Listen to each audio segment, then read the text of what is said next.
is er mis met de bewoners van dit pand?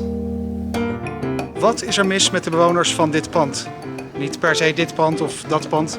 Ik weet eigenlijk niet wie er woont, dus daar kan ik niet zoveel zinnigs over zeggen.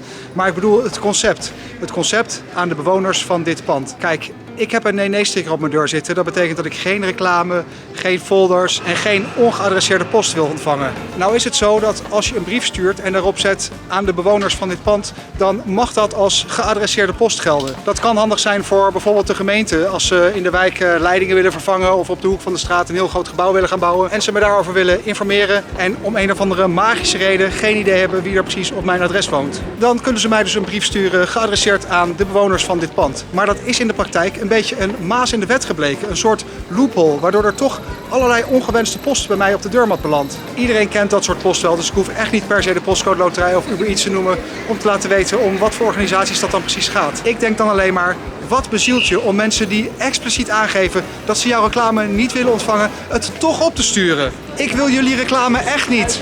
Jawel. En daarnaast zijn we allemaal bezig met duurzaamheid, met een schonere wereld, met een betere toekomst. Ik bedoel, voor dit soort post worden bomen gekapt. Vaak is het op dat luxe, wat zwaardere papier. Soms zit er ook nog een plastic kaartje bij. En wat te denken van die arme postbodes. Die zien ook wel dat het reclame is, maar ze moeten het gewoon toch afleveren. En die post moet ook met allemaal auto's door het land vervoerd worden. En ja, er zijn elektrische auto's, maar die stroom moet ook ergens vandaan komen. Dat hadden we toch beter voor iets zinvols kunnen gebruiken? In het verleden heb ik dat soort post ook wel teruggestuurd. Retourafzender verhuisd, retourafzender overleden. Mijn huis staat er al heel veel decennia. Dus als jij niet specificeert tot welke bewoners van dit pand jij je precies richt, dan hoeft daar geen woord aan gelogen te zijn. Maar toen zat ik te denken, ja, zo stuur ook ik die post nog een keer het halve land door. Dus daar ben ik toch maar weer mee gestopt. Maar ik weet dus eigenlijk niet wat ik nou aan moet met dit soort post. Dus als jullie nog ideeën of adviezen hebben, laat het vooral even weten in de comments. En het is allemaal niet het einde van de wereld, vooralsnog. Maar ik liep hier gewoon al een tijdje mee rond en dat wou ik even met jullie delen.